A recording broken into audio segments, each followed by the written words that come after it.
We're starting our list off with perhaps the most famous case of presidential lost media, and that's Abraham Lincoln's lost speech. On May 29th, the then senator was in Bloomington, Illinois, and was speaking at the now demolished Majors Hall. He was delivering a speech condemning slavery, and at first, transcribers followed along, documenting the senator's speech. But as he continued, he captivated his audience so well to the point they stopped writing, and instead listened to him. Thanks to this, we have no idea what Lincoln said exactly, and we only have summaries that were posted in the local papers, letting us know what the future president said. William Herndon was Lincoln's biographer, and he claimed that the president's famous "a house divided amongst itself cannot stand" originated with this speech, but once again, we have no idea.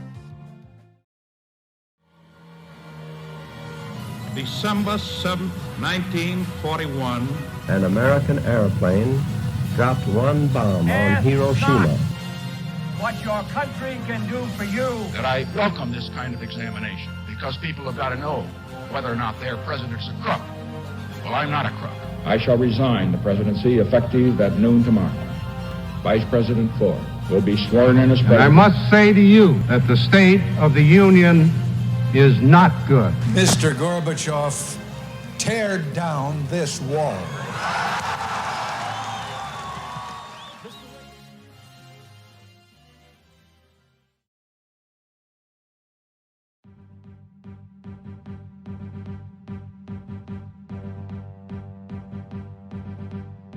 The State of the Union Address is a speech given every year in the United States. Its name is literal. It's a report on how well the country is doing. It's held in a joint session of Congress near the beginning of the year, and it's delivered by the President of the United States. This is a tradition that dates clear back to the beginning, when George Washington delivered the first State of the Union in 1790, and this is the shortest one ever delivered, with it coming in at only 1,100 words. The longest State of the Union was the 2001, coming in an hour and a half in length. On December 6th, 1923, Calvin Coolidge would deliver the first State of the Union address on the radio, and Harry Truman would deliver the first one on the TV in 1947. But with all these different States of the Unions, one is surrounded in mystery: the 1986 State of the Union, delivered by Ronald Reagan. The speech was originally set to be delivered on January 28, 1986, the same day the Challenger space shuttle was to take off. As we know, the Challenger tragically exploded soon after its takeoff, causing all of the crew members, including a school teacher who won a contest to fly, to lose their lives. Ronald Reagan addressed the nation that night, but not in the form of the State of the Union, just a night dedicated to those who lost their lives. The State of the Union was moved a week ahead, and was delivered on February 4th. This has caused people to speculate about what the original State of the Union would have been about. The Challenger's flight had been delayed several times, and this started in July of 1985. In fact, in the days leading up to the flight, NASA's engineers recommended it be delayed once again, as they were worried about the O-ring seals located inside the boosters. Despite this, the flight went on,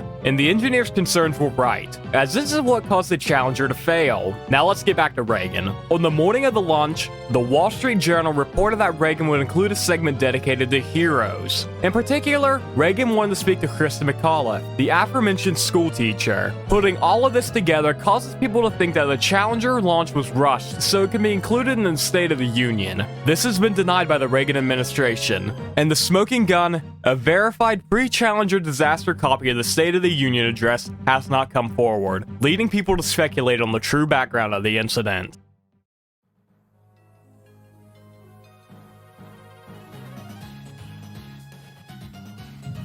President of the United States, I was present at the first Pan-American Congress in Washington, D.C.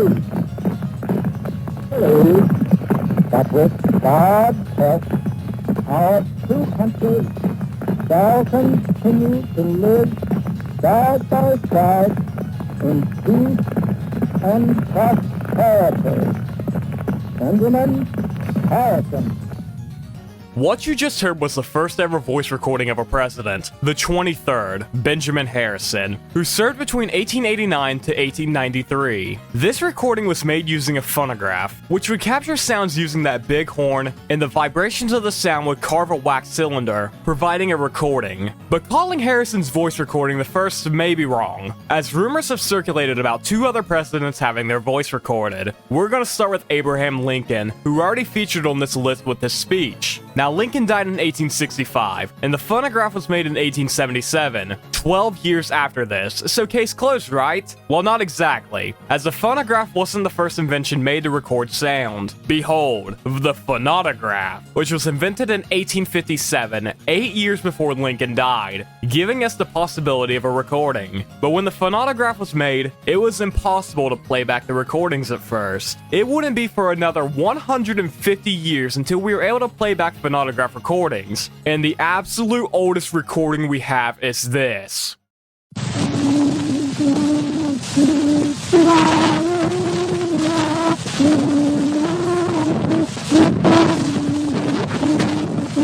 That is someone, presumably the inventor, Edward Leon Scott de Martinville, singing a French song called Au clair de la lune, and this was recorded in 1860, so the oldest recording is from 1860. Lincoln died in 1865, giving us a 5-year time span in which Lincoln's voice could have been recorded. There has been a rumor that Martinville came to the White House in 1863 and recorded Lincoln's voice, and this recording would later end up in Thomas Edison's collections. But all of this is rumors and speculation.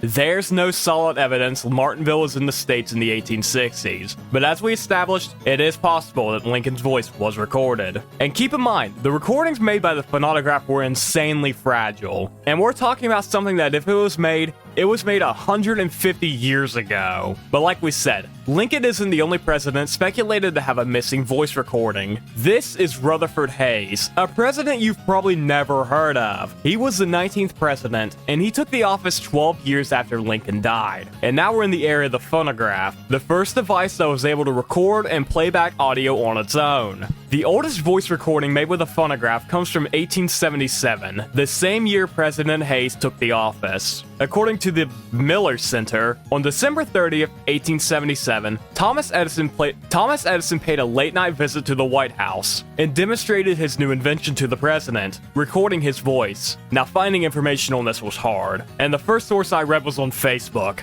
so that tells you how reliable it is. But if that recording was made, it's gone, and that makes sense. Like we said, the wax cylinders stored in the phonograph recordings were incredibly fragile, so any little form of mishandling would destroy it. As of 2024, Benjamin Harrison is still credited with the president with the oldest voice recording, despite the rumors that these older recordings were lost.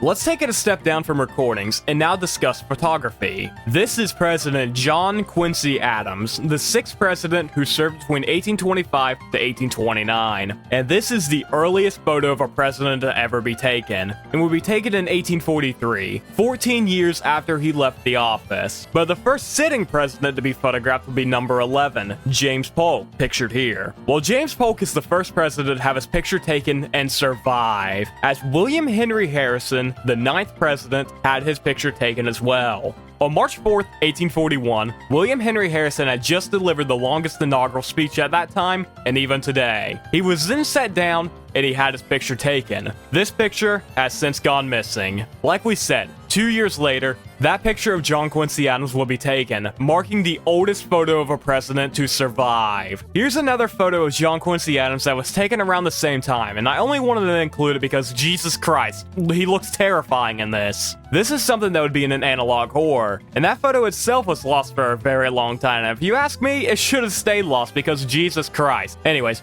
we're way off topic. I guess there's not much more to add. Henry's photo was lost, and this picture is actually a really realistic portrait, providing us the closest look we can get at a photograph of William Henry Harrison.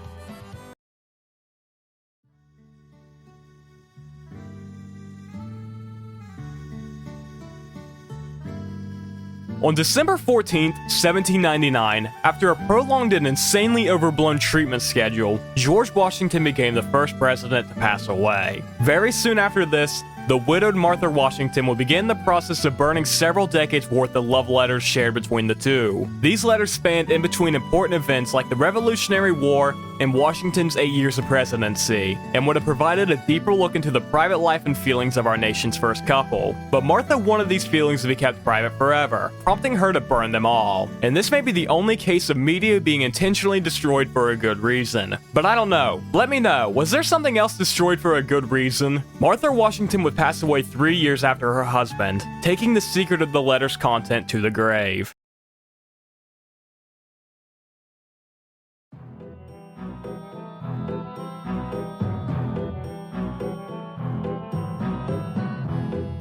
When Americans hear the name Richard Nixon, the first thing we think of is the Watergate scandal. This was a set of events that would take place on June 17, 1972, in which 5 burglars were caught breaking into the Democratic National Committee's office at the Watergate Hotel in Washington, D.C. The robbers were found to have a connection to Richard Nixon, and this then spiraled into a full-on investigation into the president, which ultimately culminated into Nixon's own resignation in 1974. During the investigation, it was found that Richard Nixon recorded basically every conversation he had in the Oval Office. And in the investigation of these recordings, the so-called smoking gun tape was found. This consisted of Richard Nixon audibly ordering the Watergate break-in to be covered up.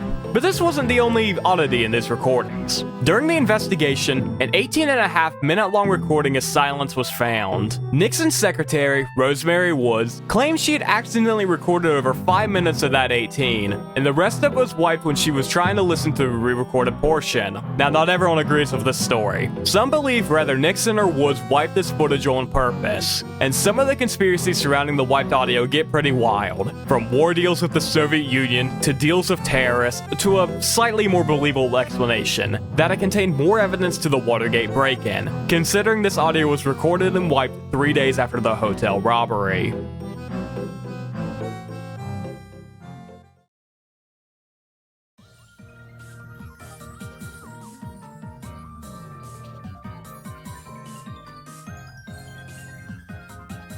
I'm going to tell you a list of names. Let me know if they mean anything to you. Millard Fillmore, John Tyler, Chester Alan Arthur, and the focus of this entry, Zachary Taylor. Have you heard of any of those names before? Well, if you're watching a presidential lost media video, you might have, but the vast majority of people probably have not. This is because these were the presidents of the early 1800s, kind of a more boring and less discussed period of history, and a lot of these names I listed did nothing of note. And like I said, we're focusing on Zachary Taylor today. Zachary Taylor was the 12th president of the United States, and served between March 4th of 1849 to July 9th of 1850, a period of 493 days, giving him the 3rd shortest presidency ever. And Zachary Taylor didn't even want to be president. The Whig Party put him on the ballot without his permission. Upon hearing this, he refused the campaign, but by some miracle, he won. Once in office, he didn't do much at all. His presidency is marked by the issue of slavery. He himself was a slave owner,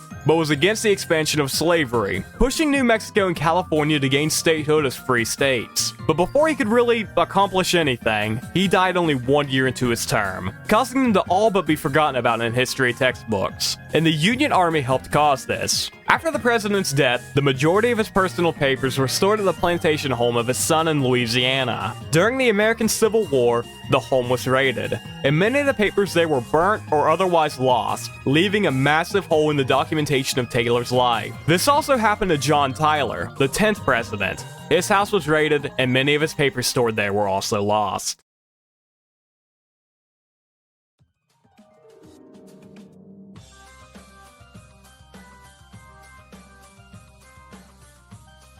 And now, our final case of presidential lost media, and it may be our saddest story yet. James Buchanan was the president right before Lincoln, and is often referred to as the worst president we've ever had, for a myriad of reasons that aren't really important right now. James Buchanan is also known as our only president to never marry, and this entry may explain why he never did, as it's very likely that James Buchanan was our first gay president. This is William R. King. the 13th vice president, and maybe the secret lover of James Buchanan. Historians have long dug into the relationship between these two men, and I'll present some of the findings. Let's begin with the fact that these two men lived together in the same house for 10 years, a practice that was not rare at the time, but let's build upon this. William King referred to the relationship as a communion, and they would often go to social events together, sparking comments from several political figures of the time. Andrew Jackson referred to them as Miss Nancy and Aunt Fancy. Miss Nancy was the slang of the time, referring to a well-kept and clean man, while Aunt Fancy was slang for an effeminate man. In a confidential letter, Aaron Brown referred to the pair as Buchanan and his better half. As the minister to France, William King would have to take several trips to Europe. And one time while away, James Buchanan would say in a letter, "I am now solitary and alone, having no companion in the house with me. I have gone a-wooing to several gentlemen, but have not succeeded with any one of them. I feel that it is not good for a man to be alone, and I should not be astonished to find myself married to some old maid who can nurse me when I'm sick, provide good dinners for me when I am well, and not expect from me any very ardent or romantic affection." The two even planned to run as president and vice president together, but these plans and ambitions would be cut short, as William King would pass away on April 18th, 1853. James Buchanan would describe him as among the best, the purest, and the most consistent public men I have ever known. 3 years after this, James Buchanan would become president. And as he took the Oval Office, the nieces of both Buchanan and King would burn several letters shared between the two, hiding the secrets of their relationship forever. And like I said with the Martha Washington letters, perhaps that's for the best. Not everything in life needs to be shared. We all need our privacy. So, what do you think? I personally believe that Buchanan was gay or bi or something fruity, because if that's the public information we have, who knows what was lost in the years since. And here we are. Usually I say if I left something out, let me know. But I don't think so this time. I think I covered all cases of presidential lost media. But if I haven't, do let me know. Is there any other cases of historical lost media I should talk about? Let me know in the comments. But that's all from me. Have a wonderful day, everyone.